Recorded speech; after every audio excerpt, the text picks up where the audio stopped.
All right, what is going on, Laker fans? Appreciate you guys tuning in. Trying to continue to get out. Probably most likely there's going to be daily content moving forward. At least that's my goal. So I appreciate you guys coming on the channel. Did a video yesterday. It was a little bit more NBA centric. It was on Lonzo Ball, but we'll continue to hit Lakers topics, and this one will be very, very heavy Los Angeles Lakers. So I just want to talk about the biggest priorities in the offseason for the Los Angeles Lakers. And we're going to spend some time on that. There's three players that I'm probably going to key on most: Rui Hachimura, Austin Reaves, and DAngelo Russell. That's not to say there aren't other key players, but I think those dominoes will be the most important. There was an article that I'm going to walk through with you guys on Bleacher Report that just kind of highlights each of the players, their strengths, their weaknesses, however you want to put it. So we're going to spend some time on that. Okay. Before we do, as I always ask, if you guys can please subscribe to the channel, we'll greatly appreciate it. I'm gonna continue trying to pump out some content here, and all I'm asking for is if you have not yet subscribed, please subscribe. If you have subscribed, I appreciate you doing that. Um, two straight videos in the outdoors. I'm doing the outdoors here. I don't know. The weather's too nice. It's perfect out here. It's beautiful. Got birds chirping. Why not be outdoor? Okay, so this is the article that I want to get into here. I'm going to kind of walk a little bit through it. Here's the title of it: Austin Reaves, DAngelo Russell, Rui Hachimura, top landing spots after the NBA draft 2023. I'm just going to kind of go in order here. And for the Lakers, they obviously got some key players. Lakers get all the way to the Western Conference Finals.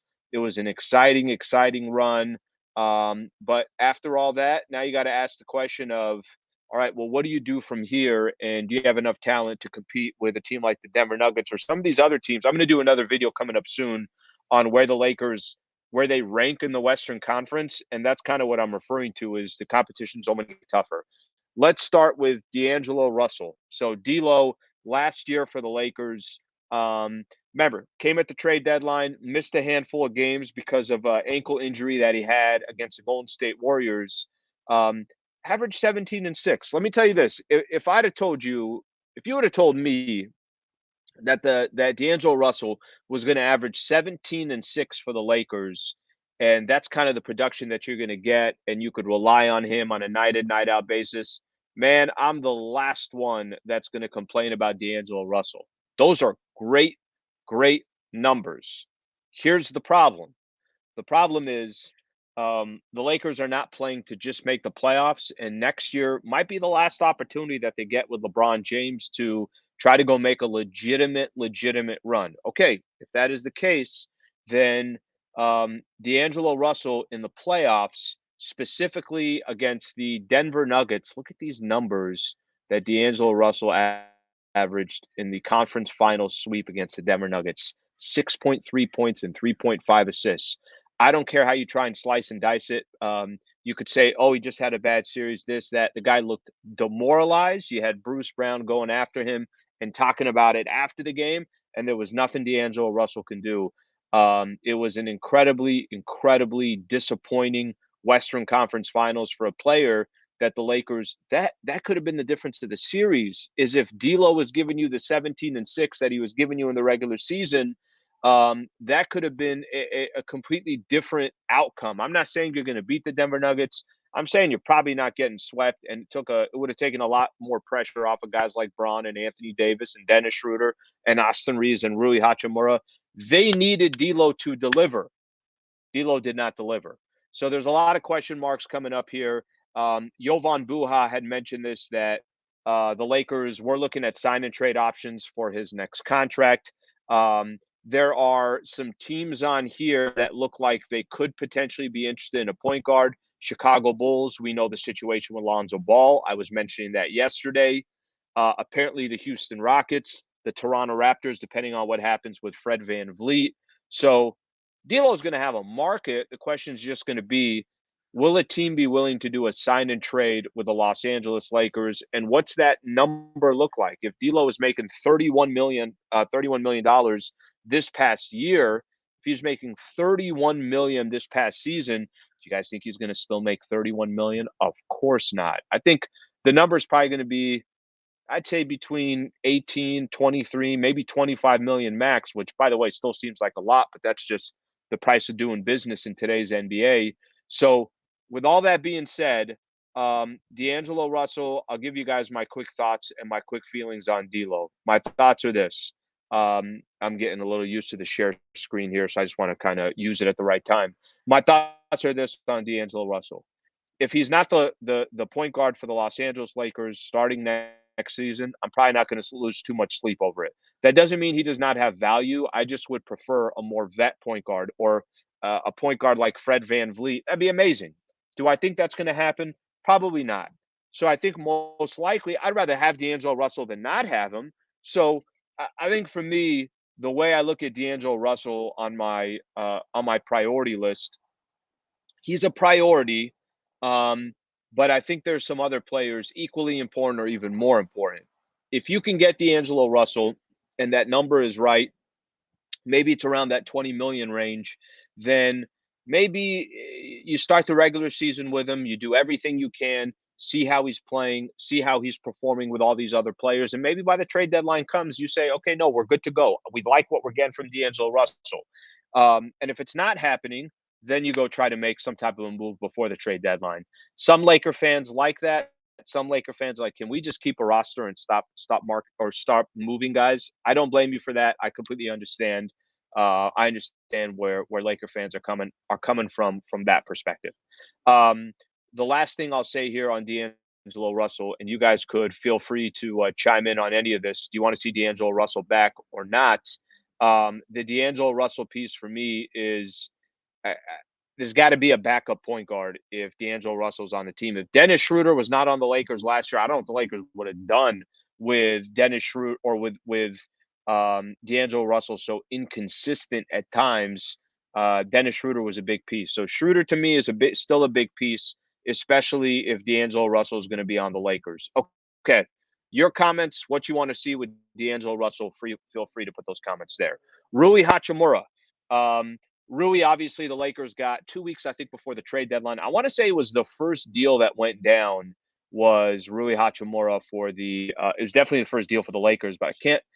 I'm thinking here it might have been the first player, the first domino to fall in general throughout the entire trade deadline. So Rui was.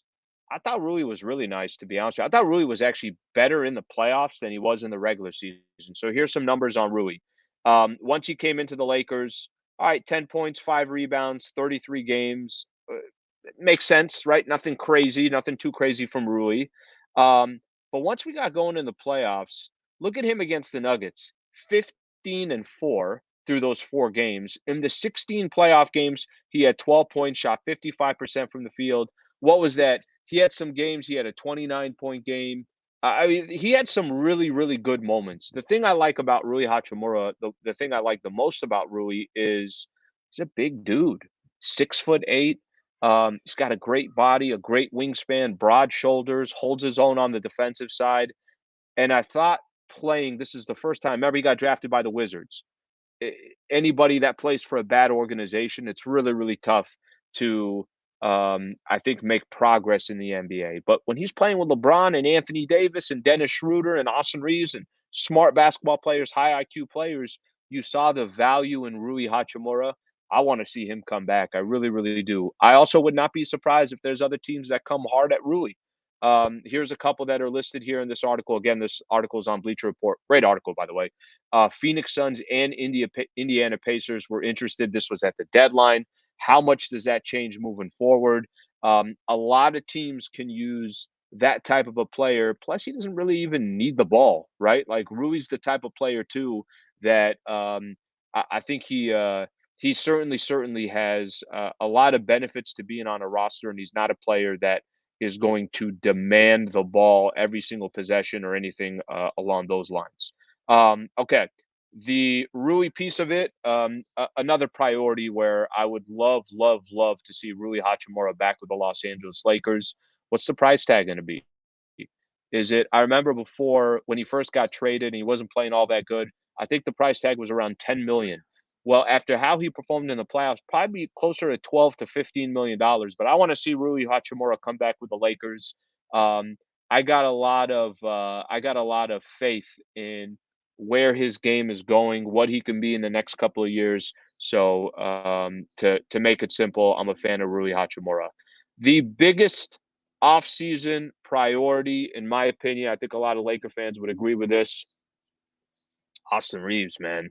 Austin Reaves continues to. Can you imagine? Remember when Alex Caruso, the Lakers just they botched that. They did. They should have found a way to bring Alex Caruso back. They didn't. And Caruso's a really nice player for the Chicago Bulls. Came up in the Lakers organization. He just is. He was everything that you want in an NBA basketball player. That he's going to roll up his sleeves, come to work every day, and he just continued to get better, better, and better. They botched Alex Caruso. I don't think they're going to botch Austin Reaves. Remember, Hachimura and Austin Reaves are both restricted free agents. So to make this simple with Austin Reaves, um, teams are going to offer money. They are. Lakers got no choice but to match.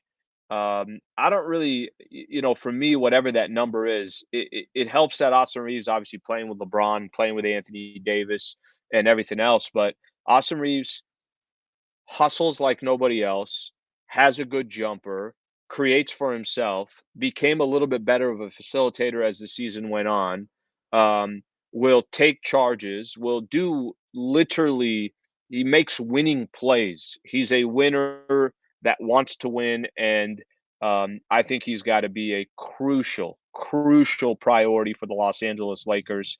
And I think he will be. I don't think personally that we're going to be sitting here at any point and he's not a part of that Los Angeles Lakers organization. So I see him not just being a priority, but I see the Lakers doing what they need to do to make sure that he's a Los Angeles Laker. So those are the three players that I know are going to they're going to garner the most attention as far as coming back. And Laker fans would love to hear from you guys. Austin Reeves, Rui Hachimura, DAngelo Russell. How do you feel about all of them? Am I too harsh of a critic on DAngelo Russell? You can let me know. But the Lakers have more answers or more questions too. Dennis Schroeder, unrestricted free agent. Lonnie Walker the fourth, unrestricted free agent. So there are definitely some players out there. Troy Brown Jr. is another one. Malik Beasley, the Lakers have a team option on. So there's a full roster that the Lakers certainly have to figure out. And we're getting closer to July 1st. So it's an exciting time. And the Lakers will certainly have some decisions to make. So let me know what you think your top priority is for the Lakers and what they got to do to make sure to accomplish that. I appreciate you guys being a part of the show. Please subscribe to the channel. I'll get back with you guys tomorrow. Thank you, Laker fans. Hope you guys have a good rest